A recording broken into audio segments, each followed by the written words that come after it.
Des proches de Mohamed Bazoum, le président nigérien renversé, ont affirmé jeudi qu'ils n'ont pas eu de nouvelles de lui depuis le 18 octobre. De plus, ils dénoncent des arrestations et des perquisitions abusives visant certains d'entre eux. Ils n'ont plus de nouvelles de lui. Des membres de la famille du président nigérien renversé, Mohamed Bazoum, ont affirmé, jeudi 30 novembre, ne plus être en contact avec lui depuis le 18 octobre et ont dénoncé des arrestations et perquisitions abusives visant certains d'entre eux.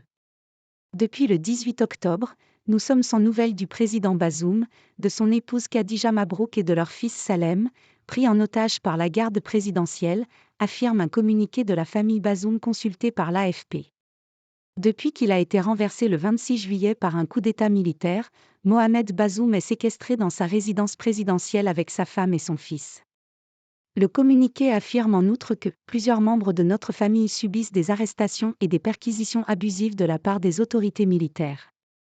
Nous avons constaté une certaine fixation sur la famille du président Bazoum et une certaine violation de toutes les règles de procédure quand il s'agit d'engager des poursuites contre ses membres, a de son côté affirmé Ould Salem Saïd, l'avocat de la famille lors d'une conférence de presse.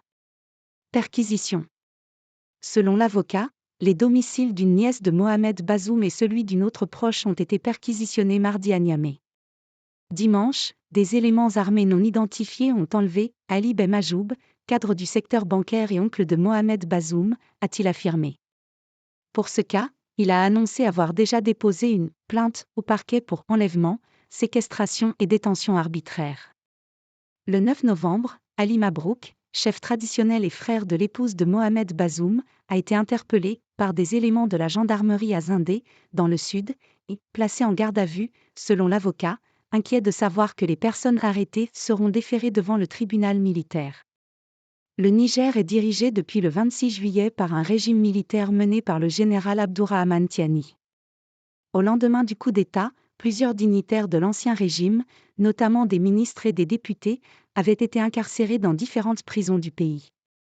Quelques jours après, la Communauté économique des États d'Afrique de l'Ouest, CEDEAO, avait menacé d'intervenir militairement pour rétablir le président Bazoum dans ses fonctions, ce qu'elle n'a pas fait, et imposer de lourdes sanctions économiques et financières à l'encontre du Niger. Avec AFP.